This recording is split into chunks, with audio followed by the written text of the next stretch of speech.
Assalamualaikum warahmatullahi wabarakatuh. Perkenalkan, nama saya Ihsan Nakib dari Prodi Pendidikan Ekonomi. Saya selaku ketua kelompok dari kelompok 2, yakni teknik non-tes.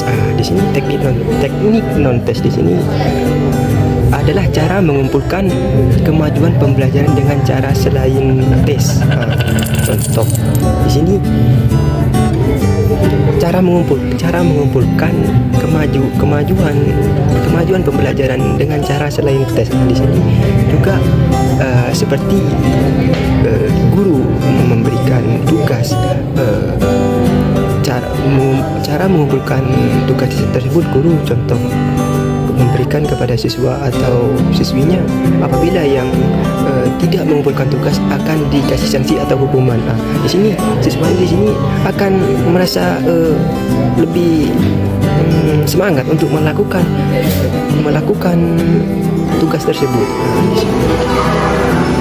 Assalamualaikum warahmatullahi wabarakatuh. Saya Indah Fatika dari semester 3. Saya dari kelompok 2. Nah, skala bertingkat yaitu sebuah pernyataan yang diikuti oleh kolom-kolom yang menunjukkan tingkatan-tingkatannya. Misalnya seperti setuju, sangat setuju, dan tidak setuju. Contohnya seperti ini. Contohnya kita akan menilai apakah siswa tersebut di dalam kelasnya saat pembelajaran. Di sini berisi nomor dan di sini kegiatan atau aspek yang akan dinilai.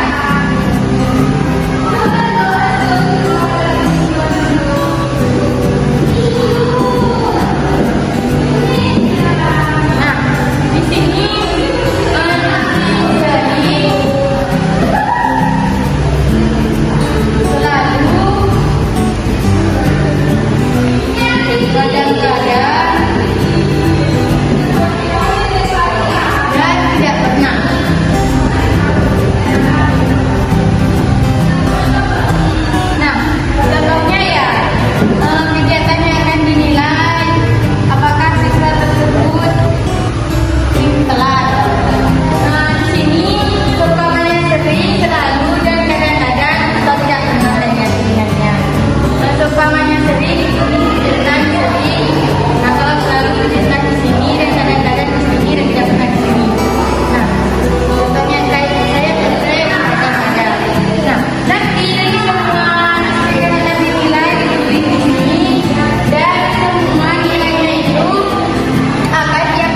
Baik, saya di sini akan melanjutkan materi dari teman saya, yaitu kuesioner. Apa itu kuesioner? Yaitu teknik pengumpulan data dengan cara meneliti dan memberikan daftar pertanyaan yang tertulis untuk dijawab oleh responden. Siapa itu responden? Responden adalah seseorang yang mencari jawaban dengan penelitian. Kuesioner itu menurut saya itu pengumpulan data dengan cara meneliti sesuatu hal dan diberikan daftar-daftar pertanyaan untuk dijawab oleh responden. Baik, di sini memasuki tentang daftar cocok. Apa itu daftar cocok? Daftar cocok bisa disebut dengan checklist. Ialah deretan pernyataan atau di mana responden yang dievaluasi tinggal menumbuhkan tanda cocok atau bisa disebut dengan centang yang ditempatkan pada sebuah tempat yang sudah disediakan. Assalamualaikum warahmatullahi wabarakatuh. Perkenalkan, nama saya Nurul Mahfuna, ekonomi 3A dari kelompok 2. Ingin melanjutkan penjelasan dari anggota kelompok saya. Yang pertama yaitu tentang wawancara. Di sini saya akan menjelaskan apa sih wawancara itu. Wawancara atau interview adalah kegiatan utama dalam kajian pengamatan yang kegiatannya berupa tanya jawab secara lisan untuk memperoleh informasi. Hal ini bertujuan mendapatkan informasi yang tepat dari sumbernya. Pengamatan atau observasi.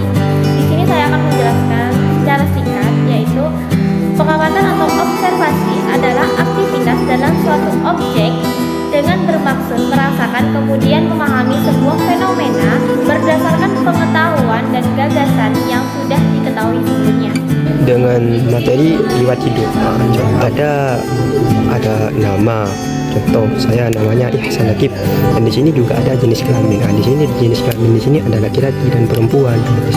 Di sini juga ada tempat dan tanggal lahir. Di sini tempat tanggal lahir maksudnya contoh tempat ini Bangkalan tanggal 24 bulan Mei tahun 2021 contoh di sini. Di sini juga ada kewarganegaraan. Kewarganegaraan di sini maksudnya ada Indonesia, ada Malaysia, Singapura dan lain-lain. Di sini juga ada status perkawinan. Status perkawinan di sini apakah di sini masih single atau belum menikah atau belum punya suami atau belum punya istri. Di sini di sini status perkawinan ataupun sudah mempunyai suami dan istri. Di sini juga ada agama. Di sini saya sendiri kan muslim. Di sini status agama di sini maksudnya di sini kan di Indonesia banyak agama. Ini ada Hindu, Konghucu, Katolik, Kristen, Buddha dan lain-lain.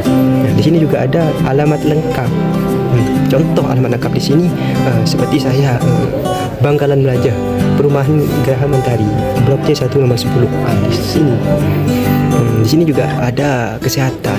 Di sini kesehatannya ini apa? Ada tes kesehatan juga. Apa ada penyakit bawaan atau ada gangguan di sini. Seperti kalau tidak ada namanya itu sehat jasmani wal rohani. Di sini juga ada nomor telepon. Di sini juga ada pendidikan seperti SD, SMP, SMA, SMK, MA. Di sini. Selanjutnya teknik tes. Teknik tes adalah suatu teknik dalam evaluasi yang digunakan untuk mengetahui hasil belajar murid dengan mempergunakan alat tes seperti menggunakan soal-soal, pertanyaan, dan tugas. Hal itu dapat memancing para siswa untuk mengingat kembali apa yang sudah diberikan atau dipelajari sebelumnya. Tes diagnostik merupakan sebuah rangkaian tes yang digunakan untuk mengetahui kelemahan-kelemahan peserta didik, sehingga hasil tersebut dapat digunakan sebagai dasar untuk ditindaklanjuti. Tes formatif. Kita langsung saja. Tes formatif di sini adalah aktivitas guru dan siswa yang dimaksud untuk memantau kemajuan belajar siswa selama proses pembelajaran berlangsung. Contoh di sini yang dimaksud di sini untuk memantau kemajuan siswa secara selama proses pembelajaran berlangsung. Guru di sini aktivitas juga memantau kemajuan belajar siswa selama proses pembelajaran berlangsung. Memasuki materi selanjutnya yaitu tentang tes formatif dan tes summatif. Yang pertama, apa itu tes formatif? Yaitu tes yang dilaksanakan setelah selesainya satu pokok bahasa. Nah, tes ini berfungsi untuk menentukan tuntas tidaknya satu pokok bahasa. Nah, maksudnya apa? Ketika kita sudah melaksanakan satu pokok bahasa, maka akan langsung dites. Contoh seperti ulangan harian. Nah, selanjutnya tes summatif, yaitu tes yang diberikan setelah sekumpulan satuan program pembelajaran selesai diberikan. Nah, ketika sudah dirangkul semua mata pelajaran tersebut, kita sudah melakukan tes, diberikan tes untuk mengevaluasi sampai mana kemampuan para peserta didik. Contoh seperti ulangan akhir semester. Baik, saya di sini akan menjelaskan tentang perbedaan tes diagnostik, formatif, dan juga sumatif. Yang pertama yaitu diagnostik, yaitu tes yang digunakan untuk mencari kelemahan-kelemahan siswa. Dari kelemahan tersebut kita dapat melakukan pelakuan yang tepat atau pembelajaran yang tepat. Dan yang kedua, tes formatif. Nah, tes formatif ini tes yang dilaksanakan setelah selesainya satu pokok bahasan. Tes ini berfungsi untuk menentukan tuntas tidaknya suatu pokok bahasan. Dan yang terakhir, tes summatif, yaitu tes yang diberikan setelah sekumpulan suatu program pembelajaran selesai diberikan. Terima kasih.